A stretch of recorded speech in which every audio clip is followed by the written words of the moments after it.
makes the team feel really good when you grow up and you look at a guy and he has everything in the league, and at the same time he's down to earth. I think that's what makes Brady one of the best leaders in the NFL. Okay, Shannon, what does this say about Tom Brady? That Brady is very well respected. Skip, and let me tell you what I think why this is. Brady is one of the few all-time great quarterbacks that I can think off the top of my head that came into the league that wasn't heralded. He started as a sixth-round draft pick, so what was he, Skip? He was hanging around with the bottom feeders. He was hanging around with the guys that weren't anybody. And so he the guys that are somebody, they make me feel special. So if I ever get an opportunity to get in that role, guess what I'm going to do? That's, Skip, for me, I came as a seventh-round draft pick. So, I stayed in my place. I'm talking to everybody, just trying to get to know everybody. And as I became the player that I became, I got no problems helping younger guys because I know what it was like to be in their position when they weren't first or second-round draft picks. And so that put Brady in a very unique perspective because he's been there where a lot of these guys are. And I've heard stories that when guys come to town, it's like, you need a car? You can take mine. You need a place to stay? You can stay with me. And I'm like, huh? That's awesome. I mean, that might be a bit much, for me, that, hey, if I know you, what I'm saying, I might give you a little, I'll give you a place to rest your head. Can't get the car now. Dude. Not the car. I will go rent you a car. I will do that for you. Why can't you share your car? No. My grandpa used to always tell my brother and I, he said, son, if you got too many drivers and not enough fixers, when things go wrong, you're going to wonder why. So if I'm the fixer, I'm going to be the driver that you mess up somebody else's car. But, Skip, this is unbelievable here. For a guy like Tom Brady, been to 9 Super Bowls, he's won 6 of those, and has everything. And people look at him, because I remember when I first got to Denver, I'm looking at John like, man, that's John Elway. I watch that joke on TV. Now I'm a teammate. Skip, the very first thing my sister said, Shannon, when you go to Denver, don't bother that man. Leave John Elway alone. You don't even got no business speaking to him. I like, what did you mean? What the hell you mean? I'm a team. We teammates. You know what I'm saying? Skip, because I had never been in a situation where, in high school, we all won. Yeah, obviously, as you're a better player. Obviously, you get things. But I didn't look at like, oh, he not my teammate because he's not as good a player as me, or I got to college. He's not. No. So that's how high. But John was like, he took me under his wing right away. I don't know what it was that made him gravitate towards me. Maybe he thought I was funny, told a bunch of jokes because I did. But surprising. But Skip, looking at Tom, but for him to be that, and this is a reoccurring theme. Everybody that's in that locker room, that comes out of that locker room and goes somewhere else or comes up here, like, he the real deal. What you see is what you get. He's that humble. He's that outgoing. He talks to everybody. He doesn't make anybody feel like they don't belong. And John was great at that. Skip, sometimes we would have nights off in training camp, and, Club Shay Shay was bouncing, the music going. We had a couple of them cold things going on. We rolling dice, playing video game cards. Guess who was right up in the room with him? Rolling dice, playing cards. 7, John Elway. That goes a long way. When the quarterback, that guy, the leader, obviously the best player, and he doesn't feel he's above you. Because he could have been like, man, I got to study. I got to do this and that. No, he right there. And for Tom to be that way, now you can see why everybody will climb the tallest of brick walls for that guy. Before I comment on Michael Bennett, on Tom Brady, I'm going to comment on Michael Bennett, period, yesterday. There's too much peace and love coming out of my locker room this week. Oh, my goodness, Skip Bayless. I needed chips on shoulders, and I'm getting nothing but sweetness and light. So you want Michael Bennett to say, I'm going to kill Tom? No, I'm going to get even with Bill. Bill cut Michael.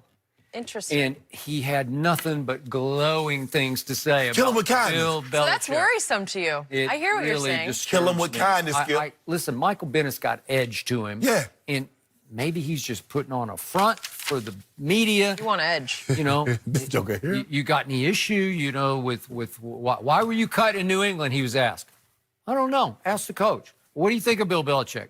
He's a savant. He's a historian. I learned more football from Bill Belichick than I've ever learned from any coach. Did he lie? If I ever become a coach myself, I'm going to take away so much from my year with Bill Belichick or whatever. It wasn't even a year. It's just a few 6 games, Okay, I believe like it 8 was. months. Yeah. I learned everything. He's all of my I'm putting words in his mouth. Like he's all my previous coaches rolled into one. I took away so much knowledge from the great Bill Belichick.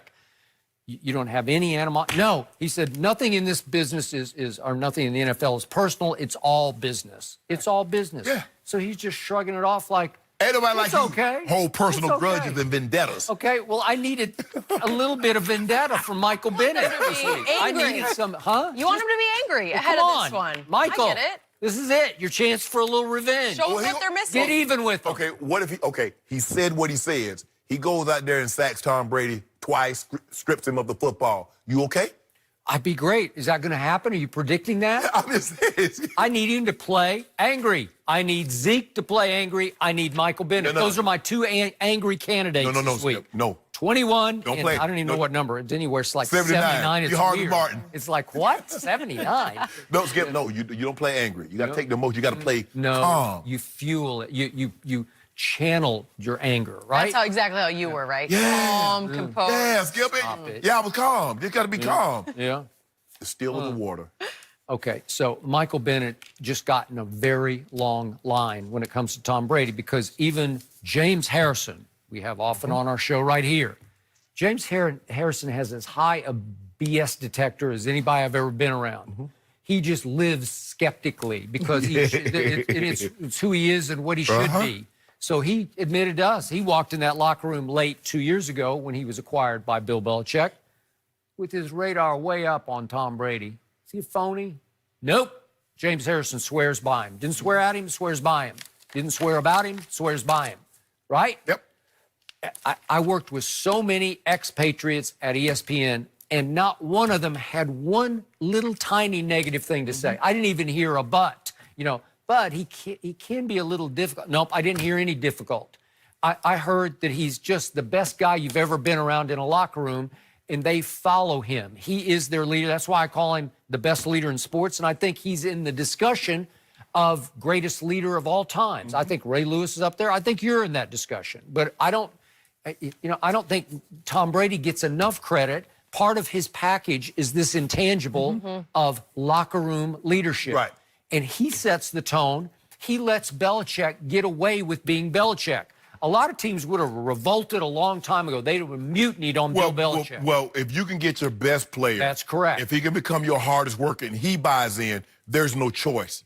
I mean, when guys would show up to work out and they see John running, giving it their all, what do you expect them to do? Yeah. He was on time. They're going to be on time. Tom Brady's not showing up late for a meeting. Nope. Tom Brady's not coming there BSing. I don't know how much he works out with them. He probably has his own workout that he does with Guerrero, so he's not required to lift at the facility with their strength and conditioning when coach. the final horn sounds ending practice, who's going to stay out there and keep throwing to his receivers? That guy. Right. 100%. Win sprints. Okay. He's running. He's going to run, and he's going to be in the best condition he can Right. be in, albeit via Alex Guerrero. Right. So in the end, what I love the most about him is you see all these stories from guys who got acquired from somebody else's practice squad. So this guy's walking in the locker room as the 53rd Patriot.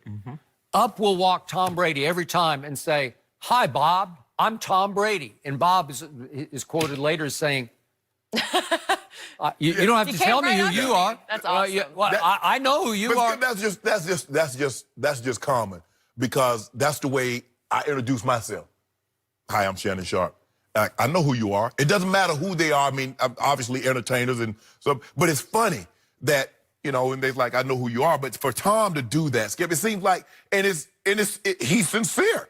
But I still believe it goes back to him being a 6th round draft pick, him starting from the bottom, and the way those Patriots, and I don't know, I think obviously Willie McGinnis and Ty Law, all those guys were there that made him feel special. They didn't shun him. So and sometimes, guys come in there that think they're all this or all that. But it's not normally 6th round, 7th round draft picks. Yep. It's the higher end guys. So if you think that coming in and you're a high tier guy and you go to have success, you're kind of detached. Yep. Tom Brady has always been attached because he was a 6th round draft pick. There was no reason for him to feel special or think he was special. Now, Mr. Kraft tells the story that he walked up and Tom Brady was on the field stretching, and he says, "Hi, I'm Mr. Kraft." And he shook his hand and says, "I'm Tom Brady. I'm the best decision you've ever made."